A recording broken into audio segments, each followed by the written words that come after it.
Hello, good morning everybody. We're ready to start. Welcome to this webinar. May I introduce myself? I am Katherine Anderson. I'm an employment law barrister and a member of the Employment and Discrimination Law team at 3PB Barristers. I'd like to introduce my colleague, Naomi Webber. Good morning everyone, I'm Naomi. I'm also an employment law barrister and a member of 3PB's Employment and Discrimination Group. A couple of housekeeping points to start. This is a Zoom broadcast and so you're all muted and we can't see you. If you have questions you would like to ask, we're going to try and answer some questions at the end. So please put them in the Q&A box, which you'll find at the bottom of your screen, rather than the chat box. There'll be a handout that comes round to everybody who's registered after this webinar, which includes summaries of all the cases we're discussing.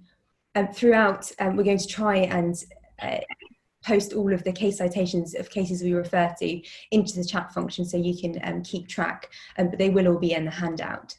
As well as that, this webinar is being recorded and will be available after today. We're going to finish at midday promptly. This webinar will be looking at expressions of religion and belief in the workplace and give an overview of some of the issues that may arise under the Equality Act. A key question or theme which we'll be returning to through the webinar will be, where does the balance sit between the rights of people to express their religious and philosophical beliefs and the rights of those who may be affected by those beliefs or may feel offended by them in the workplace?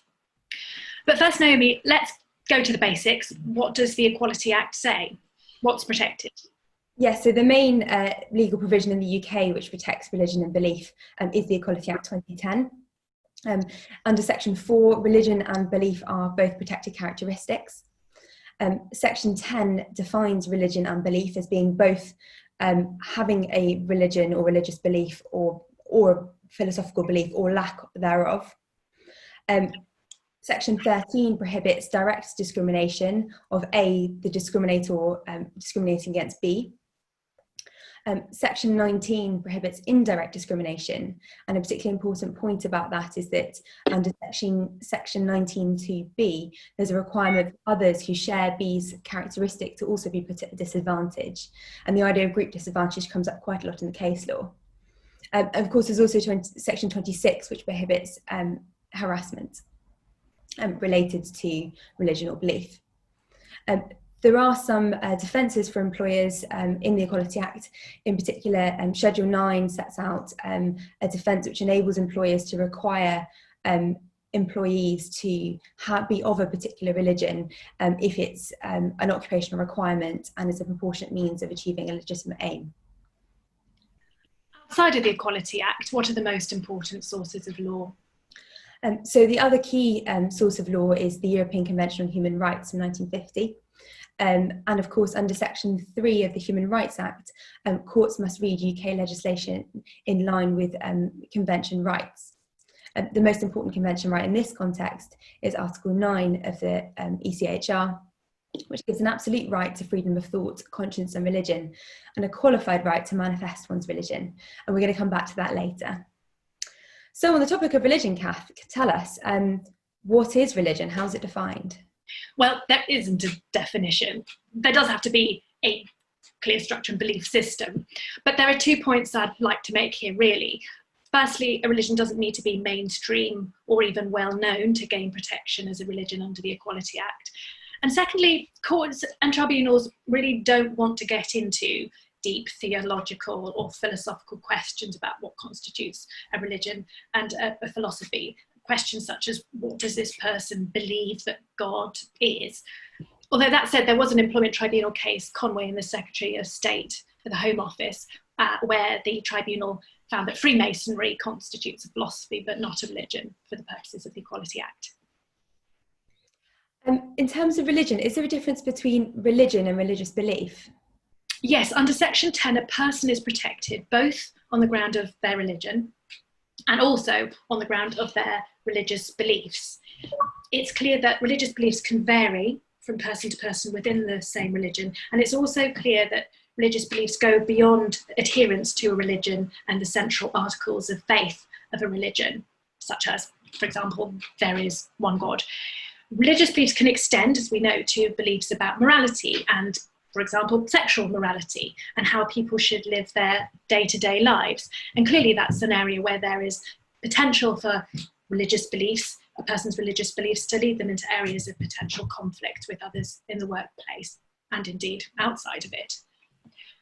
But the fact that the protection for religious beliefs goes beyond what might be called the central articles of faith of any religion doesn't mean that any belief, just because it stems from a religion, will have the protection of the Equality Act. In the case of McFarlane and Relate Avon Limited, which I'll come back to in a moment, the Court of Appeal referred to an important distinction between the law's protection of, on the one hand, the right to hold and express a belief, and on the other, that belief's substance or content. And the Court of Appeal said that the law doesn't and shouldn't offer protection of the substance or content of those beliefs on the grounds only that they are based on religious precepts. That doesn't make it particularly clear, however, how we are to distinguish between a religious belief on the one hand, which, if you look closer at it, is likely to comprise a number of beliefs which may have different application in different contexts, and its substance or content on the other. Before we go into that any further, could you also explain what a philosophical belief is?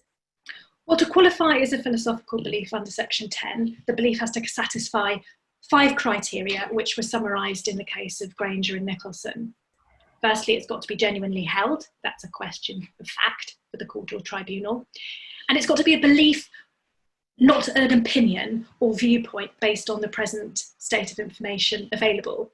To explain that, we can go to the case of McClintock and Department of Constitutional Affairs, in which the claimant was a Christian and a magistrate who objected to adoptions involving same-sex adoptive parents and resigned from the family panel in order to avoid being involved in such adoptions.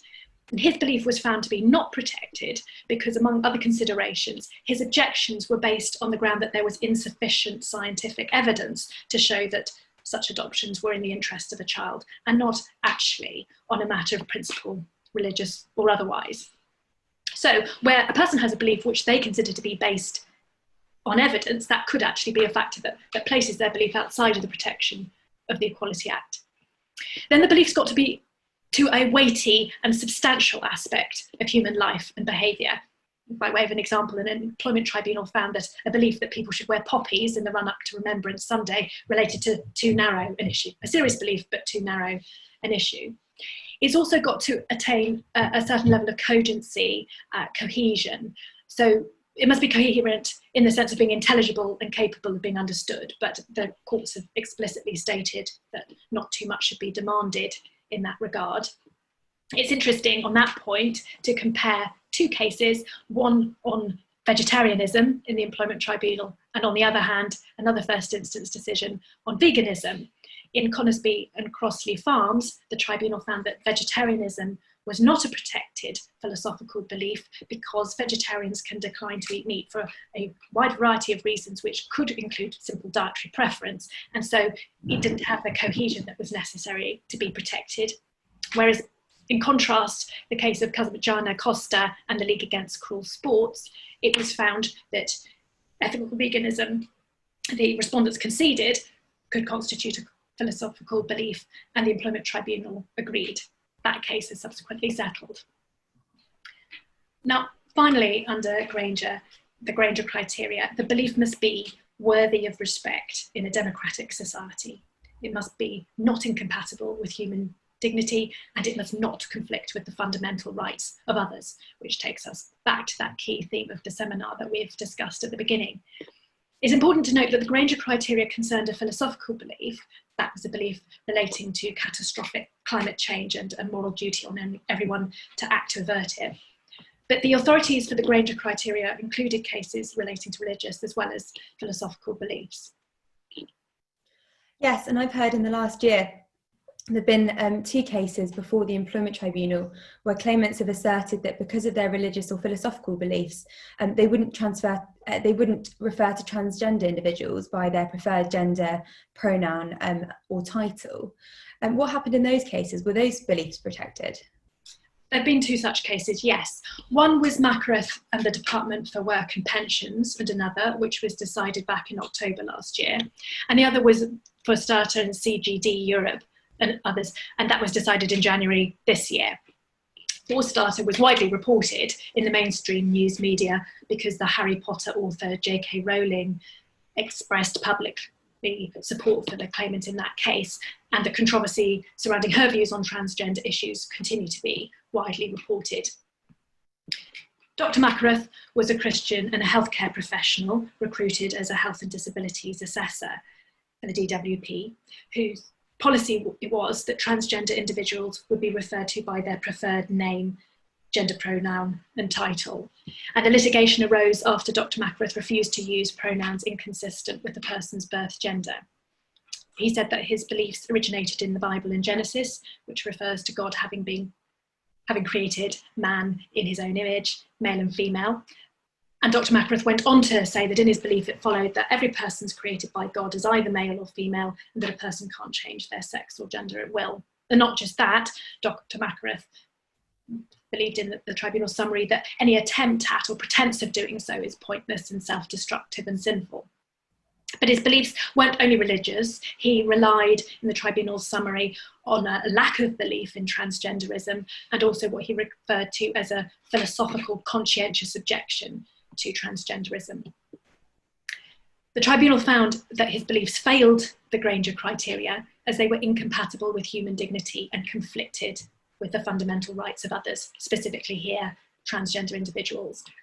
In the tribunal's judgment, refusing to refer to a transgender person by his, her, or their preferred pronouns, titles, or styles would constitute unlawful discrimination or harassment under the Equality Act. In For Starter, the tribunal judgment and that case had many similarities, though some significant differences. In that case, the claimant didn't rely on any religious convictions. She contended that she had a philosophical belief, which in her formulation was that sex is a material reality, an immutable biological fact, which shouldn't be conflated with gender or gender identity. It's not a feeling or an identity, and it matters because it's important to be able to talk about and take action against discrimination and violence and oppression that still affect women and girls because they're born female.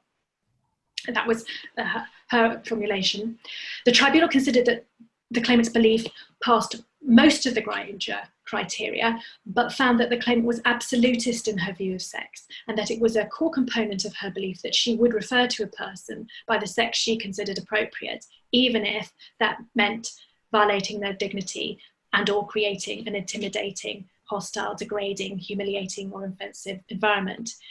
The tribunal held that the claimant's belief failed the Granger test because her view in its absolutist nature was incompatible with human dignity and the fundamental rights of others. Judge Taylor explained that the claimant went so far as to deny the right of a person with a gender recognition certificate to be the sex to which they're transitioned, as it was her position that even if a trans woman has a gender recognition certificate, she can't honestly describe herself as a woman. And that belief, Judge Taylor found, is incompatible with the human rights of others, which had been identified and defined in the European Convention of Human Rights and put into effect through the Gender Recognition Act. The tribunal summarised that human rights law is developing and that people are becoming more understanding of trans rights, and that calling a trans woman a man is likely to be profoundly distressing.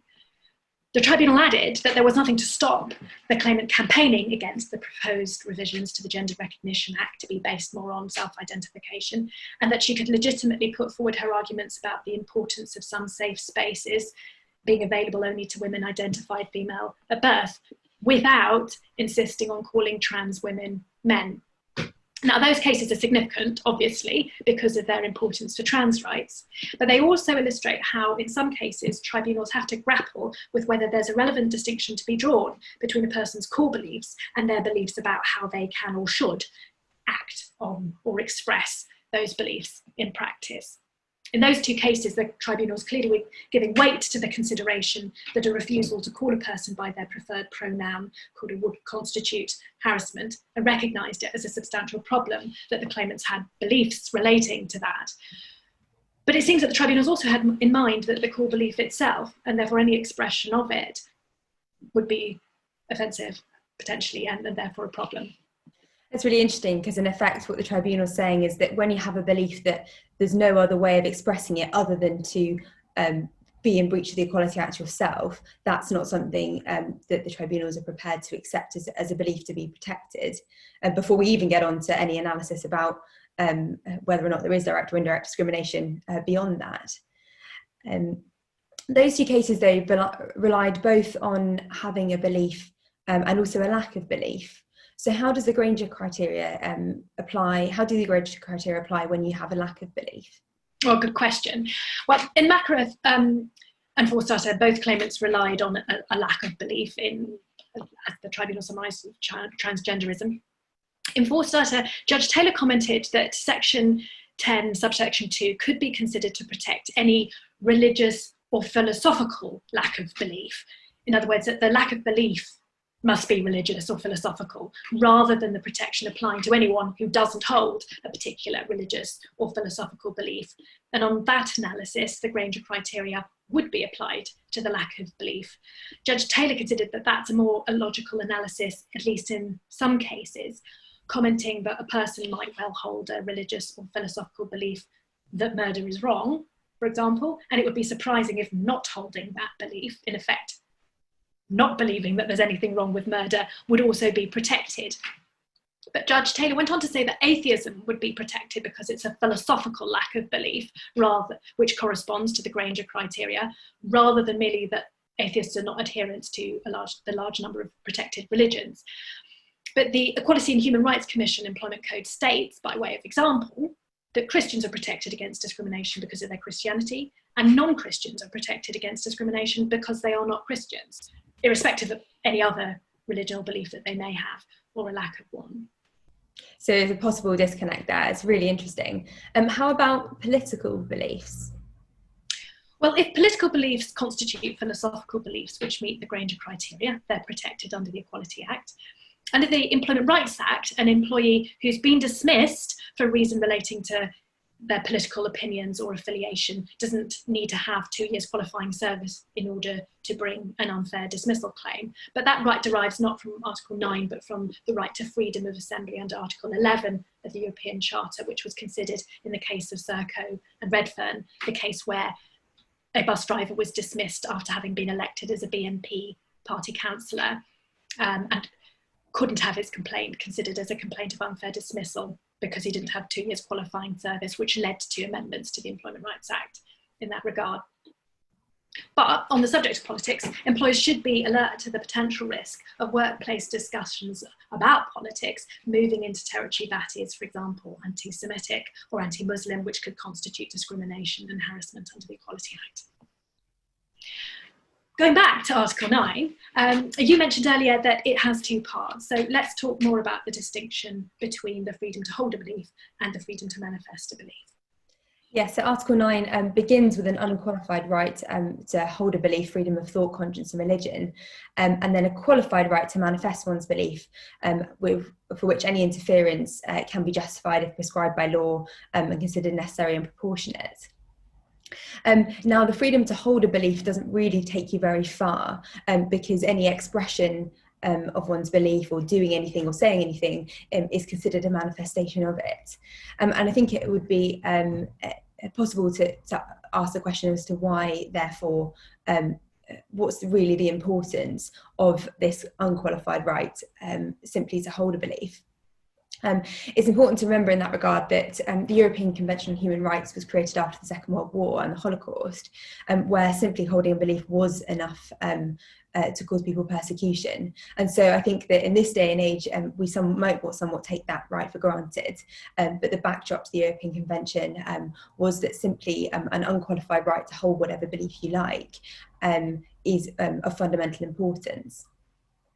This means, though, that the cases are about manifestation, which is a qualified right, and therefore a lot of the case law turns on that balancing between manifestation of one's belief and interference, and how those two things are weighed up.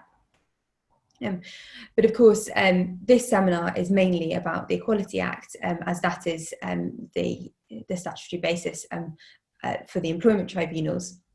But of course, as I said at the beginning, the Equality Act must be read in line with convention rights under the Human Rights Act.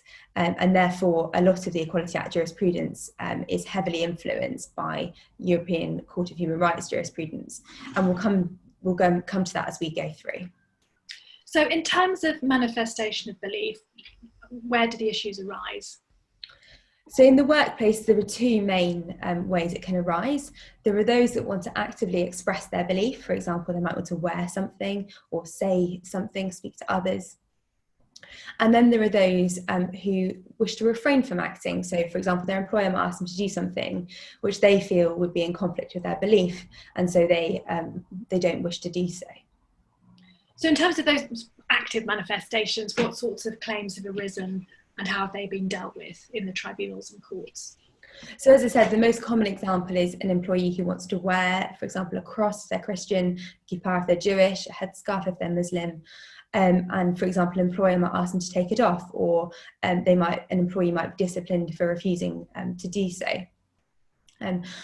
Most commonly in the case law and in reported cases, and particularly at appellate level, it arises as an indirect discrimination claim. So that being a policy, criterion or practice applied across the board for which some people say affects them more. Now, this isn't to downplay the fact that direct discrimination does exist in the workplace.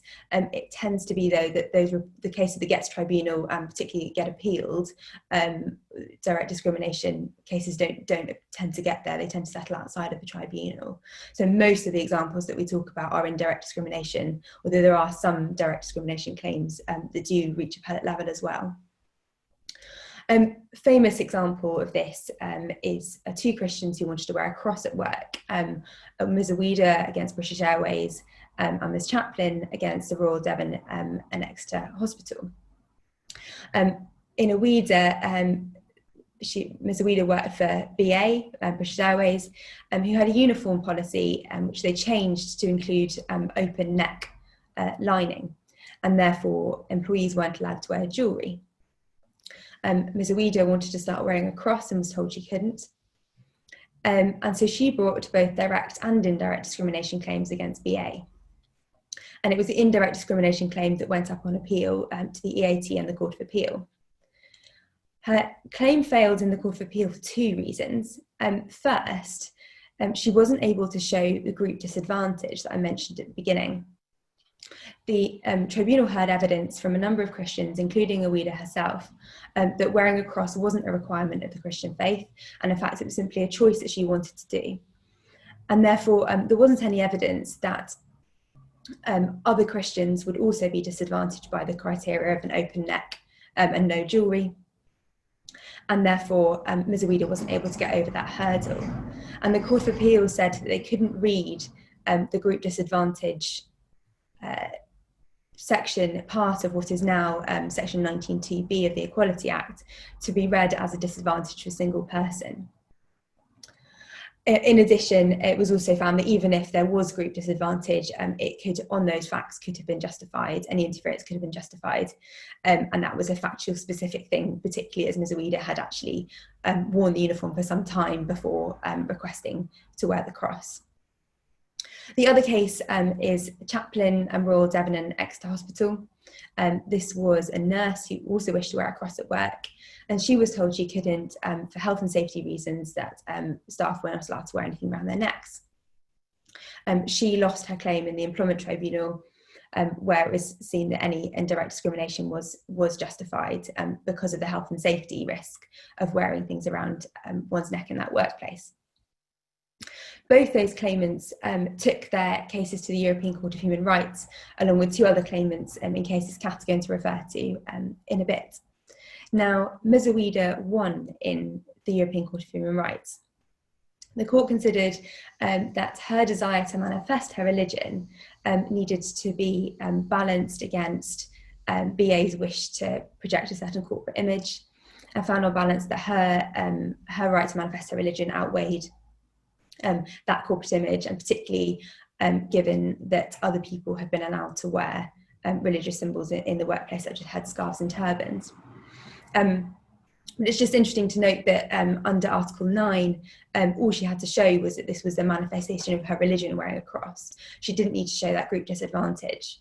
And I'm going to come back to that a little bit later. Ms. Chaplin, however, did lose in the European Court of Human Rights because that justification of health and safety did outweigh the did outweigh that right that she wanted to manifest her religion.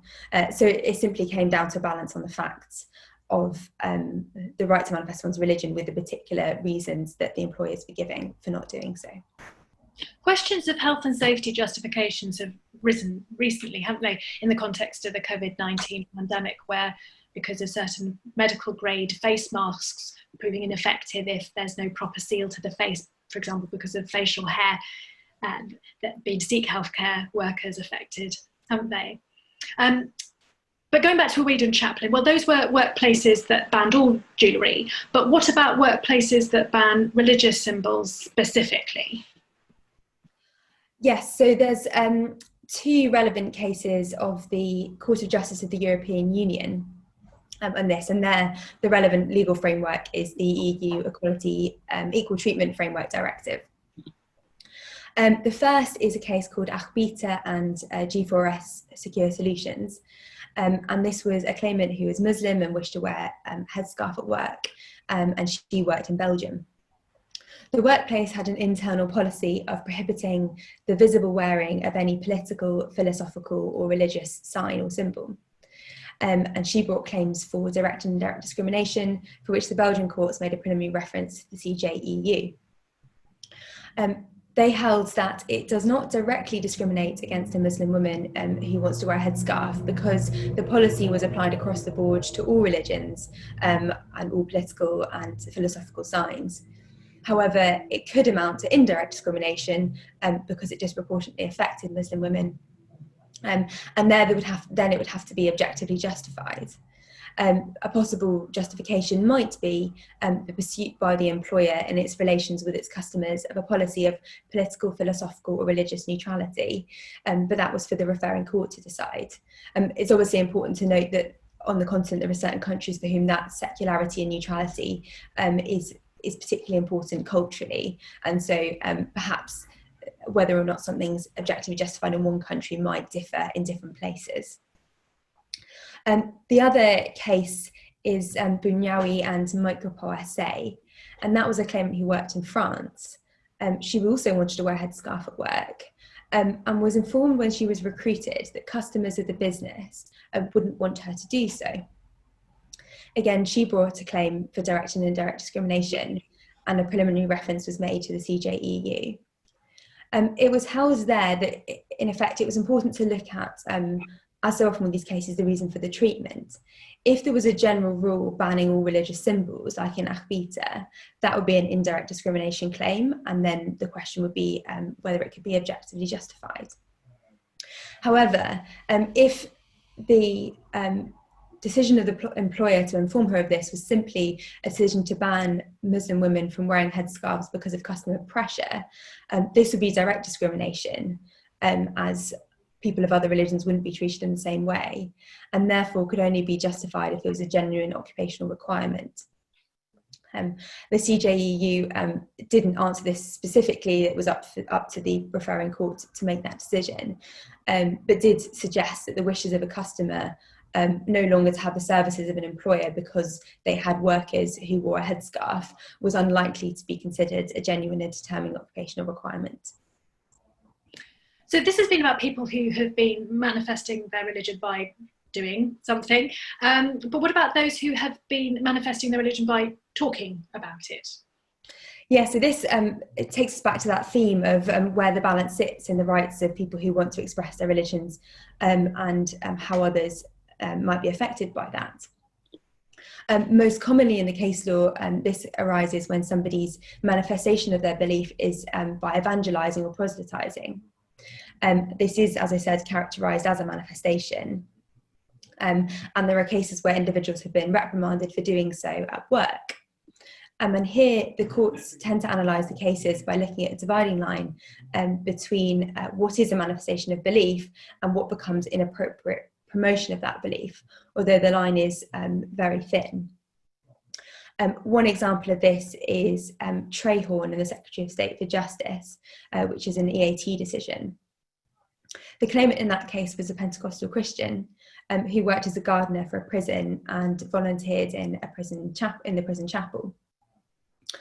He had, during his preaching, he'd been preaching about homosexuality being a sin, both by quoting from the Bible and giving his own views on the subject. And he received a final written warning for doing so, and he resigned in response to that. He brought a claim for direct and indirect discrimination. His direct discrimination claim failed because as so important in direct discrimination claims, you have to look at the reason for the treatment. And it was found that he hadn't been disciplined because of his religious beliefs, but because of the manner and context in which he had expressed his views on homosexuality.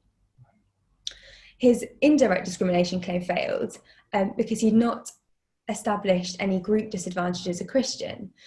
This is particularly as he's not simply just quoted from scripture, but gone beyond it, giving his own opinion. And therefore the decision to discipline him had been because of that, and not because of something he could show that other Christians would also be disadvantaged by. In any event, it was also found that any indirect discrimination in that case would have been justified. So Kath, these have all been cases where employees have wanted to do things or say things. What about those cases, examples of cases where people want to refrain from acting in a certain way when they're asked to do so because of their religious or philosophical beliefs? Yes, indeed. Where an employer's requirements constitute a provision, criterion and practice, and the employee can't or won't comply with those instructions because of their beliefs, there may be an indirect discrimination claim. And in such cases, the employer may have a justification defence. A leading case on justification is the case of Mbar and the Mayor and Burgesses of the London Borough of Merton. In that case, the claimant was a practising Christian who believed that Sunday is a day for worship and not for work. She was employed by the local authority as a care worker at a children's home. Although the rosters were initially arranged so as to permit her not to work on Sundays, her contractual obligation was to work on Sundays as and when required. The Court of Appeal found that the imposition of Sunday working was a proportionate means of achieving the legitimate aim of running the children's home, as the council had established on the evidence that there really was no viable or practical alternative way of running the home effectively.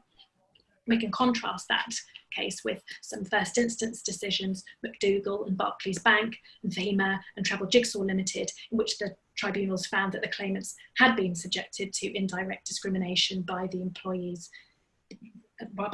requirements that they work on a Saturday where their religions prohibited Saturday working.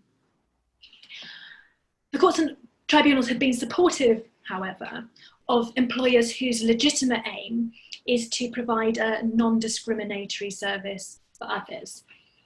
In the leading case of Liddell and the London Borough of Islington, a registrar who objected to on religious grounds to gay marriage was disciplined by her local authority employer for refusing to conduct civil partnership ceremonies.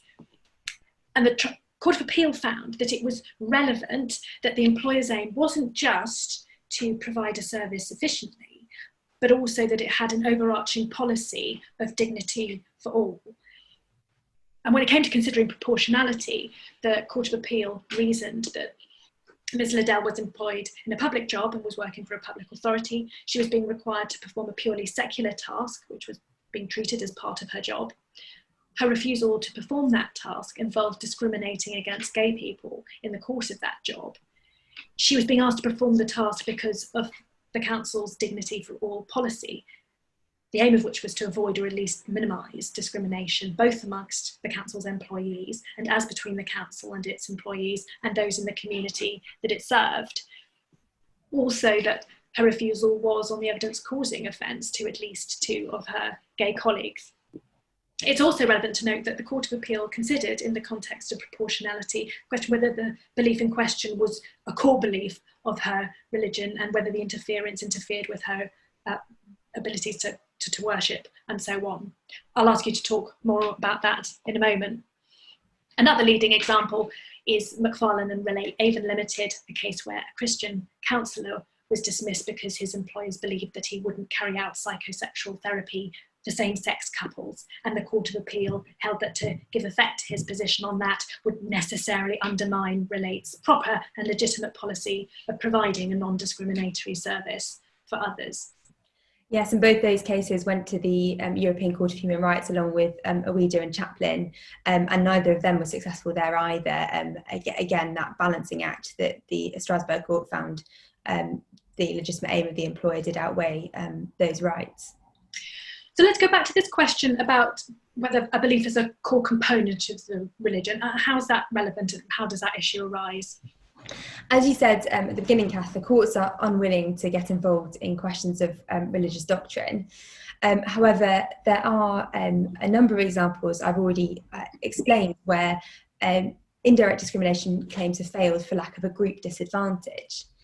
And this is where it's quite interesting to note the distinction between Section 19 of the Equality Act, Indirect Discrimination, and Article 9 of the European Convention on Human Rights. Of course, under Section 19, you do need to show that group disadvantage, and that others who share your protected characteristic will also have suffered in the same way. Whereas under Article 9, you simply have to show that this is a manifestation of your belief, you have a right to do that, and then you're looking at proportionality, interference and justification. This is particularly clear in the case of Awida, where she lost her claim in the Court of Appeal on her indirect discrimination claim because it was found that wearing a cross didn't cause others who also held her belief to suffer a disadvantage. But she won her claim in the European Court of Human Rights because there it was her individual right to manifest her belief under Article 9, which was in play. And I think this is just quite interesting in the history of the Equality Act, that the Equality Act is there, particularly in direct discrimination, to assist groups. Whereas human rights are very much more individual and for individuals to do things in the way that they want to. This point was picked up again in Ember, the case, Kath, that you just mentioned. At paragraph 35, Lord Justice Elias considered the concept of whether or not it was possible to read down into indirect discrimination to ignore the need for group disadvantage, but said that there wasn't, it just simply wasn't possible. And same in Awida, single person disadvantage couldn't be read into that. But that Article 9 comes into play at the point of justification, and that's where the legislation can be read compatibly with Article 9. So does that mean that there is a gap in the law there? Well, yes and no. There does appear to be a gap for individuals who manifest a religion in a particular way, or perhaps have a belief which they want to manifest in a particular way that isn't shared by others. And this was recently reaffirmed in the Court of Appeal in a case called Gray and Mulberry, which was about a philosophical belief in copyright. And it failed for a number of reasons in the Court of Appeal, but that case once again reaffirmed that indirect discrimination exists to protect groups that are put at a disadvantage compared to other groups. And that not only do you have to show that you share your belief or religion with others, but also that others have to be put at a disadvantage by that particular manifestation of that belief. And it also once again reaffirmed that once you're over that group disadvantage hurdle, Article 9 does come into play when considering justification. On the facts of that case, they didn't have to tackle head on whether or not Article 9 was actually incompatible with indirect discrimination. And so the point hasn't really been tested. However, the Equality and Human Rights Commission have looked into whether or not UK sufficiently protects people with religious and philosophical beliefs and how they want to manifest them. And there's they produced a report in 2016. That report didn't specifically address whether or not indirect discrimination should be altered to cover more individual beliefs, but overall did conclude that the UK framework should not change because the existing model of indirect discrimination does sufficiently protect people who want to manifest their religion or belief. So we are left with a position where indirect discrimination claims don't protect sole adherence to a particular belief, or people who manifest their beliefs in very individual ways. And I think it's one to watch out for as these philosophical belief claims seem to be coming through the courts a lot more, because it does appear to be somewhat of a gap in the law, and it'll be interesting to see how that develops. Kathy also mentioned before the issue of whether or not something as a core component of religion is relevant at the justification stage of an indirect discrimination claim. Now, you mentioned in Liddell that the fact that Ms. Liddell's views on marriage weren't part of her core belief and that she was still free to worship as she wished, weighed against her in the Court of Appeal when looking at a balancing act. That approach was somewhat criticised in Ember, where the Court of Appeal said that it was wrong for the Employment Tribunal in that case to focus on the fact that not working on Sunday was not a core part of her religion. They basically said that once you've established that other people suffer the disadvantage or over the group disadvantage hurdle, you're then looking at the disadvantage that is caused and the right, reading it in line with Article 9, the right to do that and to manifest your belief in that way, with the whatever justification is provided by the employer. And paradoxically, in Ember, they made the point that if you are manifesting your religion in a particular way and in a very individual way, and you're the only person doing it, it actually might be harder for an employer to justify interfering with that, because it's much easier to make to carve out or an exception for one person than it is for a whole raft of employees. So it's just interesting to note in Ember that they've drawn away from the court's questioning whether or not something is a core part of your belief. And once you're over that group disadvantage hurdle, then we're simply into weighing up that right that does exist with whatever justification the employer provides. Now, so far we've focused on the religious employee who's by and large in a secular workplace, but what about the employer who's religious? Yeah, so this has also given rise to some case law. We looked at the beginning, I referred you to the defences in Schedule 9, but more interestingly, there recently been cases where people have brought claims against religious employers. And the most important part of the case law to note is that where an employee brings a claim against a religious employer, it's important that the employee frames their claim in terms of discrimination based on a characteristic that that employee possesses, not a characteristic of the employer. A recent and very good example of this, demonstrates this, is De Groen and Menachem Hendon Nursery. This is a case where Ms. De Groen, the claimant, was a Jewish teacher at an ultra-Orthodox Jewish nursery. And at a work barbecue, just in conversation, she mentioned that she lived with her boyfriend, and they cohabiting outside of marriage. This was against the beliefs of the people that ran the nursery, and also a number of the parents who sent their children there. And there was a concern amongst the respondent, the employer, that this could endanger the reputation of the nursery. They suggested to her that she lie and inform them that she no longer lived with her boyfriend, whether or not she actually did. She refused to lie and was dismissed for acting in contravention of the nursery's culture, ethos, and religious beliefs, and damaging the reputation of the nursery.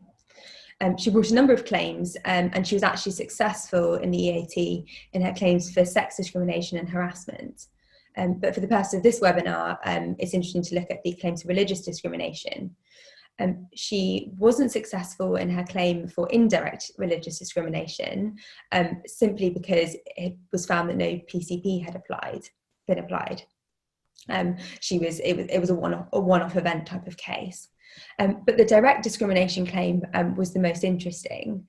The Employment Tribunal had found in her favour, saying that the nursery had discriminated against her on the grounds of their own beliefs. But the Employment Appeal Tribunal made it clear that you need to focus on the reason why the employer acted in the way they did. And the reason why had to be less favourable treatment because of the claimant's protected characteristic, not the respondent. In doing so, they applied the Supreme Court decision of Leah Nash's Bakery, also known as the gay cake case. I won't go into detail because it's an employment law. It's not an employment decision, but there the bakery owners, who were Christian, refused to bake a cake which had the slogan "Support Gay Marriage," because of their Christian beliefs that marriage should be between a man and a woman. And they were ultimately successful in the Supreme Court, and the claimant lost his claim because it was found that they acted as they did because of their religious convictions only. They didn't act because of a protected characteristic of the claimant or somebody he was associated with. And the point was made by Lady Hale in the Supreme Court there, that the purpose of discrimination law was the protection of a person who had the protected characteristic from less favourable treatment because of that protected characteristic, not the protection of people without a protected characteristic from less favourable treatment because of the discriminator's protected characteristic. So here in this case, it was the respondent's belief that cohabitation outside marriage was wrong that was the cause of the unfavourable treatment, not a belief of the claimant. Could the claimant not have relied on a lack of belief that cohabitation outside marriage is wrong? Yeah, so in this case, there wasn't any evidence that that was a cause of the nursery's actions, particularly because it was found they didn't actually base their decision on the claimant's belief about cohabitation or otherwise, as they were happy for her to lie about what she was doing. So again, it's simply that focus on the reason for the treatment, which is really important. Interesting in that case, they also noted that in principle, it's possible for two people of the same religion to hold different beliefs, as you mentioned at the beginning, Kath, and therefore it is very possible for a Jewish employer to discriminate against a Jewish employee. It simply just wasn't the case here. But it's interesting, your comments there, that takes us back to the Makarov and Forstater cases, that it's not always possible, either necessarily conceptually, but also perhaps on the facts, to put a case on the basis of a belief and a corresponding lack of belief as the mirror image, as it were, of one another. Well, now we have some time, I think, to consider some of the questions that have been submitted. One question I've got here: what can employers do to reduce the chance of religious discrimination or belief discrimination occurring in the workplace? Well, I would say what employers kind of should do is invest in developing good policies, and also to consider training, which not only relates to the specifics of the policies which give particular consideration to indirect discrimination issues, but also to increase awareness of the sorts of comments that can be, for example, anti-Muslim or anti-Semitic. Yes. Second question I've got here is what should employers do if an employee asks for time off work for religious reasons, which is difficult to accommodate? And we've already seen in the case there are examples of people that don't want to work on a Saturday, for example. I can imagine that another possibility is where people want annual leave for religious festivals. I think here the most important thing is to have a good conversation with the employee and explore all different avenues. If you simply say no to somebody who requests this, it's going to be very difficult to justify that. Whereas obviously if an employer does exhaustively explore every single possible option and avenue, then it's going to be much easier to show that a decision's justified. But as always with these things, just on a practical level, good communication is really key, because if an employee can see that you're doing everything possible, but ultimately it's simply not possible to do so, they're going to feel put a lot more at ease, and it gives you a much better basis for justifying any indirect discrimination claim. So a simple no is going to be difficult, but exploring as many options as possible is always going to put you in the best position. I have a question that I see relates to the question of poppies, actually. Could discrimination issues arise if an employer asks all employees to wear poppies in the run-up to Remembrance Sunday? Well, as I've mentioned, a belief that people should wear poppies was found by one employment tribunal not to be a sufficiently wide a belief to meet the Granger criteria. But yes, potentially discrimination issues could arise if people were required to wear them. That requirement could conflict with philosophical beliefs that they might hold. I think it's right, isn't it, generally to be wary of sweeping requirements of workforces and to give consideration as to how they may affect different people with different beliefs in the workforce. Yes, definitely. I think just subtlety, good communication is always the most important way to go with these things. Another question I've got is there ever an overlap between race and religion? That's really interesting. Yes, there is, and historically it has been quite important. So there's a case called Mandela and Doyle Lee, which is a House of Lords decision from 1982, which found that Sikhs are a race as well as a religion. And then there's also a case of on the application of the E against JFS, I think governing body of JFS school, which was a decision from 2009 in the Supreme Court that found that Jews are a race as well as a religion. Now, historically, that was more important because the Equality Act, when it came in, has covered religious discrimination across the board, from workplace to services to schools. And so I think now it's probably less likely and less important that people of a particular religion will also want to characterise themselves as being a particular race. But historically, that has enabled protection for particular religious groups. Not all, but particular religious groups have been able to define themselves as a race, particularly as an ethnic group, as well as a religion. I have a question here which, Naomi, you may also want to comment on, as it there's relevance from some of the cases that you were referring to. If an employer stated that only, for example, hats or headdresses worn for quote unquote orthodox religious purposes are permitted, would this go against the idea that a religious religion should be protected, even though it may not be mainstream or well known as a religion or religious belief? Well, I think it's right, isn't it, that if what that means is that there are rules that apply for some religions that are thought to be orthodox and some not, that could potentially be direct discrimination, couldn't it? I think it could do. Yes, because if you show that if I was protected and some not. Yes, because I think you could show that if I was of another religion, I would be able to wear my headscarf or my head covering, and I'm not. That could be direct discrimination. If it was an indirect discrimination claim, you'd need to show your group disadvantage. But I think that you're right. A direct discrimination claim could possibly be framed there. Yes. Whether the use of the word orthodox is could potentially be, and I'm not quite sure how the question was intended to be put, but plainly, if what it's meant is bona fide religious purposes, then I would certainly advise different wording to any employer. Going back to the case that certainly there could be situations in which employers are not convinced that actually what is being requested does stem from a religious belief. For example, that question arose in the case of Goretti, where the employer didn't actually believe that the employee wanted the time off to attend a religious festival, but actually wanted the time off simply to see family and friends.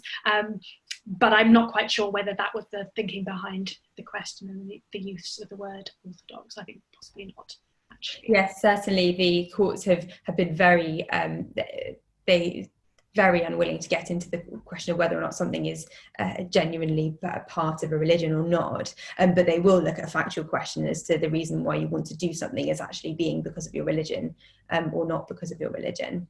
Yeah, so exactly. So that goes back to your point about the courts not wanting to get into actually what are central articles of faith, etc., what are core components of belief, and so on. We've got a final question, which is, could a finding of religious discrimination in the ET give grounds for a Human Rights Act claim in the county court? Kath, I don't know what you think about this. I wonder whether there might be issue estoppel or res judicata issues with that, because if you've already got a decision and an award because of it, then whether or not you could also bring a Human Rights Act claim. Yes, I mean, certainly estoppel questions were the ones that first came to mind, but of course it's difficult to say across the board whether an estoppel issue would arise or not. It would very much depend on the particular issues and facts and findings and the nature of the two different claims that the claimant was seeking to bring. And I think that is something that I would generally say about findings in one forum and questions of estoppel. Absolutely. Well, I think that concludes our third in our webinar series. Thank you all very much for virtually attending today. We do hope you found it useful. Please keep an eye out for our newsletter, which comes out every month. It was published last Monday, and the August edition will be published in early August. That gives details of our forthcoming webinar programmes. Every month we have members of our employment and discrimination group providing their thoughts on a variety of different employment law topics. And once a month, we do also have a short broadcast summarising some of the recent cases. We look forward to seeing you both virtually and hopefully in person at some point in the future. Thanks very much. Goodbye.